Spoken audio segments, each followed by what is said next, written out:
La verdad es que cuando aparece este tema no puedo evitar acordarme de cuando yo era joven, hace un poco ya bastante, y yo era alumno de medicina y tenía un profesor de neumología que llegó un día, un señor con pelo blanco, ya mayor, y dijo aquello de: la gente tiene cáncer, la gente tiene infartos, pero la gente se muere cuando le toca la neumonía. Y uno piensa, cuando es alumno, que bueno, todo el mundo tiene que sacar rédito a sus clases y siempre tiene que pensar que lo suyo es más importante, y uno un poco desautoriza a ese profesor.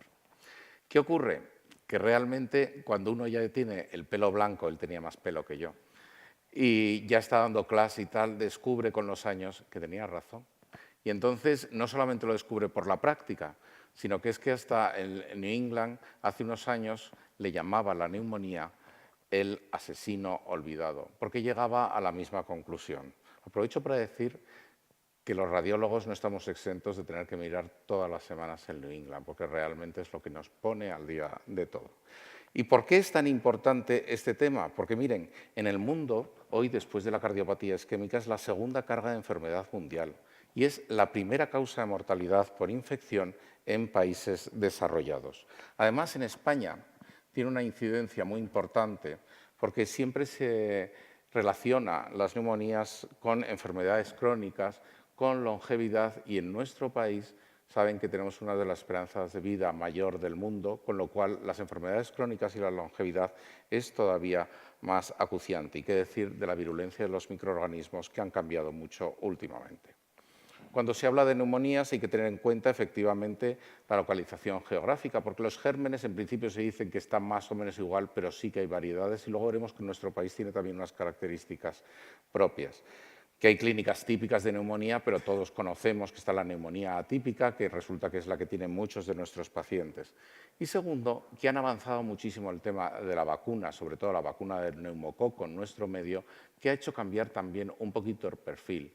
Y además hay unas políticas muy activas de disminuir el tabaquismo. Esto también influye en la incidencia de las neumonías, lo mismo que la existencia de tratamientos más eficaces. Pero si hay algo que hay que tener en cuenta a la hora de clasificar y ir a entender las neumonías, son estas 5 cosas. La primera, la edad. La edad no solo porque, como veremos, no es lo mismo en un lactante, la incidencia va a ser neumonías más víricas que en un adulto, sino porque si ven aquí, la incidencia de neumonías aumenta mucho con la edad, pero la hospitalización por neumonías aumenta muchísimo. Hay un pico cuando hay los lactantes, los bebés, y luego vuelve a aumentar conforme pasan los años. Pero es que la mortalidad asociada también aumenta muchísimo. ¿Y por qué? No solo porque la resistencia de la persona, la resistencia inmune puede quedar alterada, sino porque también las resiliencias propias de los tejidos también cambian. De hecho, se clasifican también en muchos países como diferentes. Siempre pensamos en las neumonías hospitalarias y las extrahospitalarias. En muchos países se tiende a clasificar las personas que viven en residencias, sobre todo residencias de ancianos, que en nuestros países también hay muchísimo, también como un grupo aparte de microorganismos. Pero la característica de nuestro país, habiendo tanto, es que es perfectamente equivalente a a las neumonías de la comunidad ambulatorias. Con lo cual, en España, esto es una publicación de hace 2 años, no hay que hacer esta diferenciación que, por ejemplo, en Estados Unidos es muy significativa. Pero además, aquí hay un punto que es todo este grupo, que parece la típica tontería que uno mete de relleno. El estado inmunológico, todos sabemos que no es lo mismo en inmunocomprometidos que si uno siempre piensa en SIDA o en quimioterapias o algo así, que en el paciente ambulatorio. Las comorbilidades. ¿Qué ocurre? Que, como veremos luego en la siguiente charla, hay una cosa que se llama la inmunodeficiencia leve. Y yo realmente, cuando estaba preparando estas charlas, al final no sabía muy bien qué meter en cada lado. ¿Por qué? Porque nuestra población es longeva y nuestra población empieza a mezclar muchísimo las patologías. Y luego, efectivamente, los tratamientos no solo son los tratamientos que curan, son los tratamientos, las quimioterapias, las radioterapias, los trasplantes, que hace que el límite cada vez se tambalee más cuando tenemos una población tan anciana. Como decía, fundamentalmente en el lactante, el microorganismo que más se ve, y eso lo sabemos todos, es el virus. En chicos jóvenes o adultos jóvenes el micoplasma y luego ya cuando llegamos los adultos llegan todas las bacterias y todavía un componente importante de virus. Pues miren, todo esto se analiza cada 2 por 3 y uno siempre tiende a decir que en el ámbito extrahospitalario el neumococo es el rey y luego vienen también pues, algún gran negativo, el micoplasma, los virus, y que en el ámbito hospitalario los gran negativos son los que mandan, el estafilococo, los anaerobios en las aspiraciones y, hombre, parece que algo también el neumococo. Si miran estas gráficas, es de España, de hace unos pocos años, efectivamente la inmensa mayoría son desconocidos no por nada, sino porque se hace un tratamiento sintomático con hallazgos y no llega uno a saber. Pero es que la incidencia del neumococo, tanto en el ambulatorio como en el hospitalario, es incluso más significativa. Después tenemos ya todos los gran negativos, etcétera, y no parece que haya tanta diferencia. Sí es cierto que siempre hay que sospechar más, como veníamos hasta ahora, en gran negativos y anaerobios en medio hospitalario. Pero también nos tenemos que acostumbrar que nos vamos a encontrar los mismos microorganismos que en el paciente ambulatorio y no pensar que hay que cambiar de chip. Normalmente las neumonías se resuelven, como ven, la inmensa mayoría en 2 semanas y si no en 4 o 6 semanas. ¿Qué es lo que hace que una neumonía vaya más rápido o más lento? Va más rápido si efectivamente el paciente no ingresa en un hospital o si el paciente no fuma. Pero va más lento en todos estos pacientes que tenemos de más edad, va más lento si es multilobular. Y una cosa que normalmente no estamos acostumbrados a pensar en ella es en el derrame pleural bilateral. Lo pensamos siempre como, bueno, metaneumónico, una cosa que va acompañando. No, esto es una complicación y hace que se pueda tardar en resolver más de 2 meses. Luego hay que cambiar un poco también la idea de que el derrame simplemente estaba ya. Es una complicación más de la neumonía. Efectivamente, si el paciente lleva 72 horas con tratamiento y no mejora, hay que proceder a hacer un TAC. ¿Cuál es el papel de la imagen? Pues como todos sabemos, inespecífica, tanto para la infección como para el microorganismo. No es nada ya cuando veamos la de inmunodeprimidos. La gente viene por allí y te enseña la radiografía o lo que sea y la pregunta que todos oímos es ¿qué bicho es? ¿No? Y es donde todos empezamos, bueno, ya estamos con la pregunta de siempre. Pero la verdad es que a veces es muy sugestiva. Ya hay algún dato característico semiológicamente, que es lo que nosotros manejamos, como es el árbol en el brote. Sin embargo, los estudios demuestran que hay una variabilidad entre radiólogos enorme en estos 3 aspectos. Simplemente en definir cuál es el patrón, que parece que lo tendríamos que tener muy claro. Si existe broncograma o no, variabilidad tremenda. Y bueno, ya no digamos cuando estamos hablando del engrosamiento de la pared bronquial, que yo creo que todos los que tenemos residentes o los que sois residentes, siempre es la bronca con el que tiene el jefe, si esto es engrosamiento o no es engrosamiento. Allí no nos ponemos de acuerdo ya durante toda la residencia. En todos los sitios aparece pues, que se hace una radiografía para confirmar el diagnóstico, evaluar la extensión, ver si hay respuesta al tratamiento como control y detectar la posibilidad de que aparezcan complicaciones. Y siempre aparece toda esta lista tremenda de cuál es el papel del TAC. Pues el papel del TAC es cuando no llegas a lo demás, ¿no? Si la radiografía es dudosa, si no se acaba de resolver, si es severa. Yo creo que realmente todo esto se podría resumir en 2 ideas. Y una es la última, que al final nosotros podemos jugar con la semiología del TAC para ver realmente todas esas diferencias que encontramos en los patrones, ir a la semiología que nosotros dominamos y ver cómo afecta en la estructura del lobulillo pulmonar secundario y cómo nos acerca eso a saber cuál es el patrón real de la neumonía. Pero sobre todo hay una cosa que no está puesta aquí. Y es que, como todos sabemos, la placa la maneja el clínico y el TAC lo manejamos nosotros. Y no nos ponemos muy de acuerdo. Hay un estudio de hace un año, que se me ha olvidado ponerlo al final, de pacientes de UCI, la correlación que había. Pues fíjense, de todas las neumonías detectadas por los clínicos en UCI, solo hablando de radiografía, los radiólogos el 50% decidían mayoritariamente que no tenían nunca ni habían tenido nunca neumonía o, en un porcentaje más pequeño, daban un diagnóstico alternativo.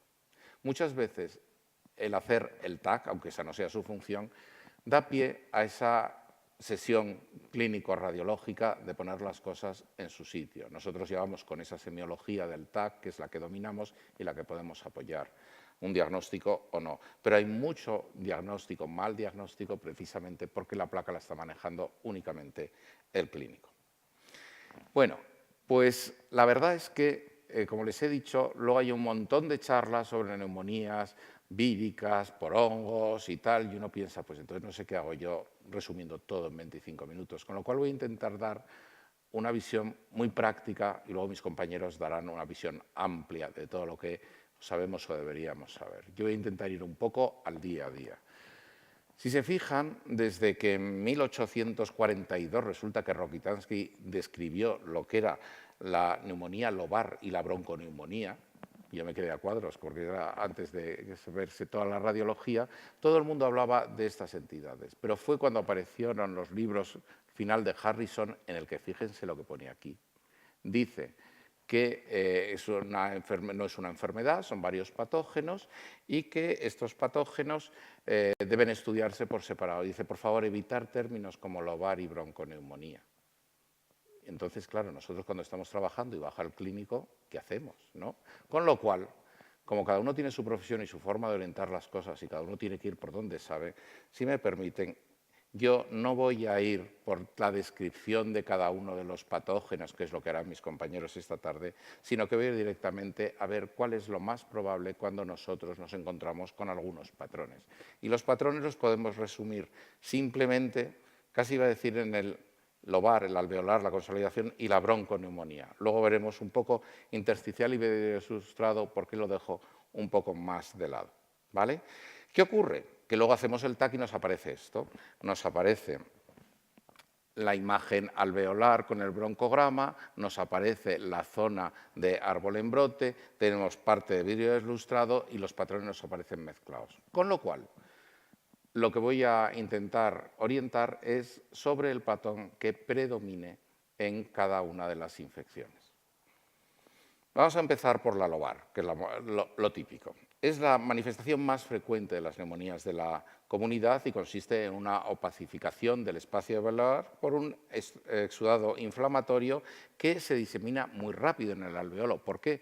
Porque cuando nosotros vemos los alveolos estamos pensando no se sabe en qué, pero claro, cuando los vemos aquí dibujados es una cosa que es que la diseminación es por necesidad rápida, porque no hay casi paredes y esto va de un lado a otro y además con los poros de Kohn y los canales de Lambert que siempre nos han contado, pues esto va a toda velocidad. Hay una propagación muy rápida por contigüidad y siempre deja indemne la vía aérea, porque no es una enfermedad de la vía aérea.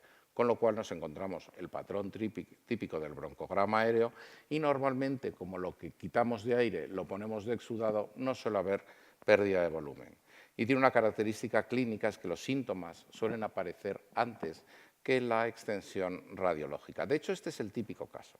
Esta es una mujer joven, de 40 y tantos años, o 50 y tantos, joven, que viene un día porque tiene febrícula y un dolor en hipocondrio derecho. Cuando le preguntan qué dice, pues que he comido algo de más, tal, lo típico que siempre tienes esa cosa que lo has hecho. Y se le hacen estudios y lo primero, como le duele el hipocondrio derecho, hace una ecografía y claro, una persona que viene a ayunas dice, pues la vesícula parece que parece engrosada y como se queja de eso, probablemente sea algo de la vesícula. La ingresan porque se estaba poniendo peor y la paciente sigue exactamente igual. A los 5 días, lo que aparece ya efectivamente es una neumonía con su broncograma aéreo, la típica neumonía lobar, que no se vio nada más que a posteriori esto, porque hay que reconocer que lo primero que se hizo fue, como no se veía bien la vía biliar, un TAC, a ver cómo estaba, y apareció su neumonía con su broncograma aéreo y zonas en vidrio ilustrado que iban aproximándose ya hasta llegar al límite de las cisuras. Puesto el antibiótico correspondiente, en 5 días se resuelve. Esto sería la típica neumonía lobar que nos encontramos un montón de veces. ¿Cuáles son los patógenos? En este caso, normalmente el neumococo, porque la vacuna existe, pero la vacuna se la ponen los ancianos, los que trabajan en hospitales, deberíamos, todas esas cosas, y al final tampoco hay tanta gente que se la ponga. Y en el hospital, luego hablaremos de las neumonías hospitalarias un poco, siempre se nos dice los gram negativos y la pseudomona, que veremos que esto es un poco de mito lo de la pseudomona. ¿Por qué? Porque depende mucho de la localización geográfica y de esa existencia de vacunas. Bueno, me voy a adelantar. La localización geográfica, fíjense, siempre nos cuentan que la pseudomonas es el típico agente hospitalario que podemos encontrar. Pues en España es más frecuente el estafilococo y la pseudomonas es más típica de Portugal y de Italia. Y en Alemania el E. coli. Entonces, ¿qué pasa? Que efectivamente esa variación geográfica influye mucho. El neumococo es el más frecuente, es la típica neumonía que siempre hemos estudiado, como alveolar o lobar. Tiene preferencia, como el caso que he enseñado antes, por los lóbulos inferiores, el 50% es bilateral y su forma de progresión no suele ser cavitando solamente los que son muy virulentos, sino que suele ser desarrollando ese derrame pleural que siempre hemos dado como, bueno, metaneumónico sin más. Es su forma de complicarse. La versión gram negativa de la neumonía lobar, la más frecuente sería la Klebsiella. Es lo mismo, solo que es lo que se llama una neumonía pesada. ¿Por qué? Porque hace muchísimo más exudado y es esa imagen que todos hemos estudiado cuando éramos residentes del abombamiento de las cisuras. ¿Qué ocurre? Que además de producir derrame pleural, puede producir necrosis precoz y esto es lo que a veces podemos ver aquí sí como cavidades. El otro gran negativo sería la legionela, que tiene una epidemiología que no me voy a extender, lo de los tubos de agua, etcétera, etcétera, que puede verse en la comunidad y también intrahospitalaria y que tiene la característica de progresa muy rápido a una neumonía multilobar. Pero hay tres situaciones distintas en estas neumonías. Una, la neumonía redonda, que es más típica de niños, es cierto, pero se puede ver en adultos. En adultos suele ser por neumococo y hay siempre que plantearse cuando uno se encuentra esto a ver si va a ser una neoplasia de pulmón, porque con esta pinta lo más fácil es que parezca esto. ¿Qué ocurre con esto? Que normalmente tiene unas zonas peor definidas, la expansión de una neumonía es, como hemos visto antes, de una neumonía alveolar muy rápida y no se suele presentar así. Es más difícil si además hay una micosis crónica y ya el diagnóstico se complica, pero esto no es lo habitual. Del tema de la tuberculosis es que hay dos charlas enteras de tuberculosis, entonces lo tengo que nombrar porque si no quedaría mal, pero aquí sí que no me voy a extender. Simplemente decir que depende mucho de la vía de transmisión y propagación, que la tuberculosis primaria es la típica de la consolidación en lóbulo medio, lóbulos inferiores, que puede tener nódulos, que en los niños sobre todo se acompaña de esas adenopatías típicas hipodensas por el caseum, etcétera, y que en los adultos puede verse más frecuentemente con derrame pleural y que, como veremos luego cuando hable de las inmunodeficiencias, es la que se suele ver en SIDAs tardíos ya con una inmunodeficiencia más avanzada. Por otro lado, la posprimaria o la reactivación es la típica que siempre vemos en las imágenes de nódulos, la neumonía lobar con dilatación con bronquiectasias en lóbulos superiores que se cavita y que, como ocurre ahora lo contrario, es en el caso del SIDA, es la que veremos después en el SIDA temprano con mejor situación inmunológica.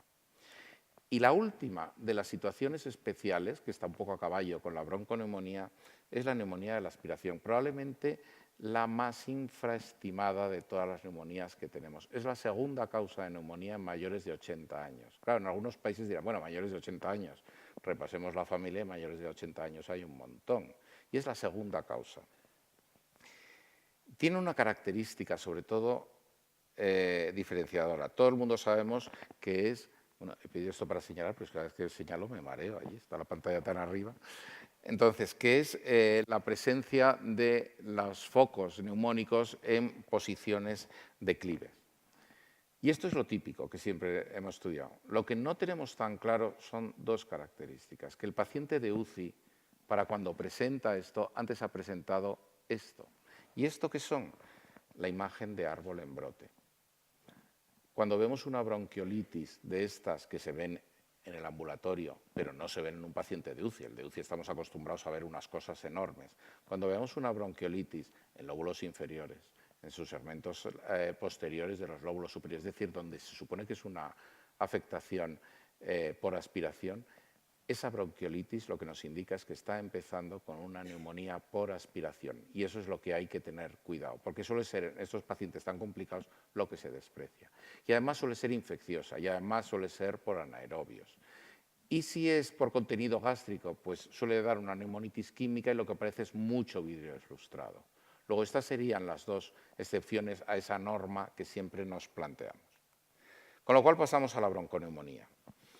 La bronconeumonía es todo lo contrario, es la inflamación pura de la vía aérea, con un engrosamiento de las paredes. Ayer tuve que poner rápido, me fui al hotel a poner el lobulillo pulmonar secundario, porque hay aquí, Amaya es una R1 de Santander, que es alumna mía, y si yo, con lo que llevo de charla, no he puesto un lobulillo secundario, dirán, este no es el Puello que yo conozco. Entonces, hay que ponerlo para mantener un poco la situación. ¿Qué ocurre? Que como todos sabemos, el bronquiolo terminal, esa zona que normalmente es la más afectada porque no suele impactar tanto en las vías más centrales, normalmente no la tenemos que ver. Y que además, por la resolución espacial, tampoco tendremos que ver las paredes del bronquiolo en la mitad externa de la vía aérea en general. ¿Qué ocurre? Que lo único que vemos es el impacto de ese sudado intrabronquial o intrabronquiolar en forma de nodulillos centrolobulillares mal definidos, con una forma parcheada y que por lo tanto no veremos nunca broncograma. Cuando ya se hace más crónico aparece el patrón reticular y las bronquiectasias. La forma más característica, muy inespecífica en la radiografía simple, es la de la bronquiolitis, que todos conocemos, el árbol en brote, esos nodulillos centrolobulillares periféricos con engrosamientos septales. Normalmente, en el paciente ambulatorio suele ser más por micoplasma, hemófilus, clamidia, también, como decía, y como hemos visto, el estreptococo puede dar la bronconeumonía en algunas ocasiones, y en los hospitalizados siempre tendremos que valorar otra vez los gram negativos e incluir todo tipo de micobacterias. El micoplasma, que sería el más característico, infecta el epitelio bronquial, es muy característico de pacientes que ya han tenido un antibiótico antes y que no resuelva y que no suele dar cavidades. Sin embargo, tiene una capacidad de progresar bastante rápido y lo hace de una manera muy característica, que serían todos estos nódulos que si uno los mira rápido puede parecer esa densidad de un patrón alveolar, pero que sin embargo son esos nódulos mal definidos que han crecido y que no dejan nada de broncograma aéreo, pero sobre todo por la gran cantidad de vidrio deslustrado que va dejando. El hemófilus sería en la bronquioneumonía el comportamiento más típico al neumococo, es decir, aunque es nosocomial, sería de los que no da cavidades, de los que da derrame pleural sin llegar a empiema, puede incluso llegar a la consolidación. Y en España es muy típico de los pacientes con EPOC y ancianos. Y eso es lo que iba antes. Luego veremos inmunodeprimidos, que esto se considera una inmunodepresión leve y que habría que igual volver a reclasificar todo tipo de neumonías. Y algunos otros organismos, como son la clamidia, que también es típico de ancianos y enfisema, que normalmente suele haber comorbilidad, y la clamidia llevamos muy dirigidos por esa clínica de tos seca de más de 2 semanas, dolor al tragar, fiebre, una radiología muy específica, una existencia de coinfecciones. Yo creo que en este es de los típicos que encontramos una bronconeumonía, pero vamos, clínicamente muy dirigidos. Y lo que decía, el estafilococo, es cierto que en España a nivel nosocomial es muy importante, pero sobre todo además a nivel de UCI. Pero también lo hay ambulatorio. Es muy pequeño el porcentaje y suele darse en niños, que hemos visto que había una incidencia alta de ingresos hospitalarios en niños, y en ancianos después de un cuadro gripal.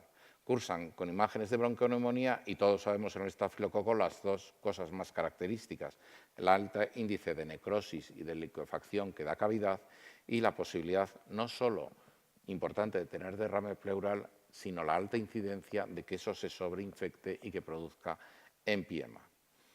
Y he metido ya en un bloque la pseudomonas y el E. coli porque son ser nosocomiales en pacientes debilitados, lóbulos inferiores, derrame pleural, es decir, un poco más, como os he comentado antes, más por la situación geográfica que otra cosa, pero clínicamente no va a haber gran diferencia.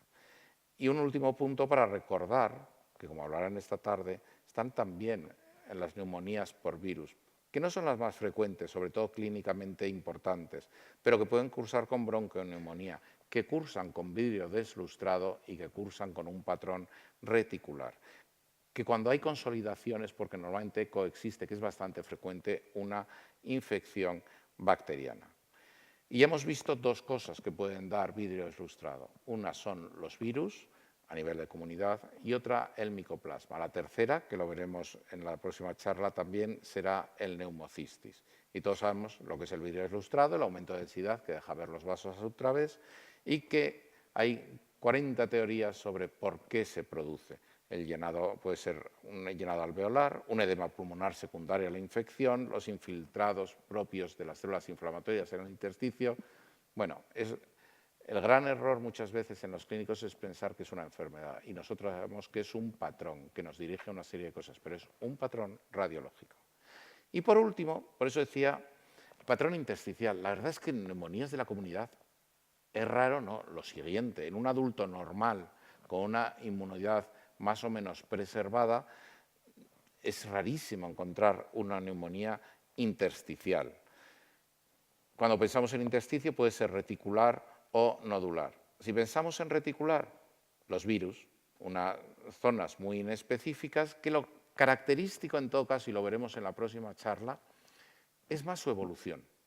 Suelen empezar, en general, ya digo que esta tarde durante media hora hablarán 40 posibilidades de los virus, pero en general lo que nos encontramos es un vidrio ilustrado más o menos extenso, de localización más o menos aleatoria, que con el tiempo va progresando a una afectación más intersticial, llegando a dar la imagen en empedrado. Y es de las pocas cosas que sí que cuando nos encontramos esto tenemos que empezar a pensar más en virus que en otra cosa. Incluso puede llegar a dar un patrón nodulillar posterior. Los hongos, la verdad es que de normal, en un paciente normal de la comunidad, hombre, lo pongo porque hay que poner, pero no suele ser frecuente. Siempre suele ser esos grados de inmunodepresión que hablaremos después, que pueden dar cavidades, calcificaciones, los patrones nodulillares típicos y dar adenopatías, que es la otra posibilidad. ¿Quiénes dan adenopatía siempre? Ante la duda, hongos y micobacterias. La verdad es que cuando uno empieza espera que un buen neumococo dé unas adenopatías enormes y no suele dar. La teoría se te va todo y pues, si hay inflamación dará, no, hongos y micobacterias cuando estamos hablando de neumonía. Y ya cuando encontramos nódulos y bronquiectasias, hay un póster muy bonito, que aconsejo que lo vean, sobre las micobacterias atípicas, el síndrome de Lady Windermere, o como se pronuncie bien, y que son esas bronquiectasias en lóbulo medio y en língula que se acompañan de nódulos distales. Complicaciones, y con esto acabo rápido, normalmente tres importantes. La primera, cavitación. Cuando es aguda, bacterias. Cuando es crónica, granulomas. Y en aquellas patologías que hemos dicho que se caracterizan por una predominio del vidrio ilustrado, en principio nos olvidamos de cavitación. Siempre pensar en anaerobios, lo primero, de la flora bucal, imágenes cavitadas en lóbulos inferiores, que pueden también las cavidades deberse a abscesos con nivel hidroaéreo o la reactivación de una tuberculosis. ¿Cuándo sabemos que hay actividad? Cuando hay cavidad, condensación y árbol en brote, si somos las tres, hay actividad. Perdón.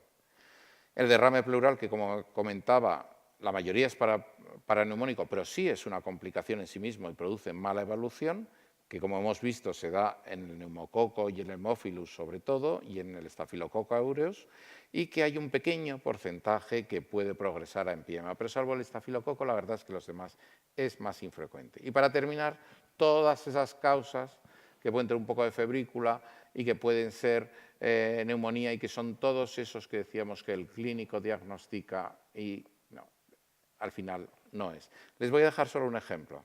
Este es un foco neumónico con evolución tórpida, de estas atípicas que no va y tan atípicas, porque al final vienen, por fin, dicen vamos a hacer un TAC y en el TAC aparece por una vez en la vida el tromboembolismo, que siempre lo piden y nunca aparece, pues resulta que era para control de la neumonía y aparece el trombo y era una zona de infarto, ¿vale? Eso es lo que digo, que muchas veces el TAC en estas neumonías nos permite por lo menos dialogar por el bien del paciente con el clínico. Y esto es todo.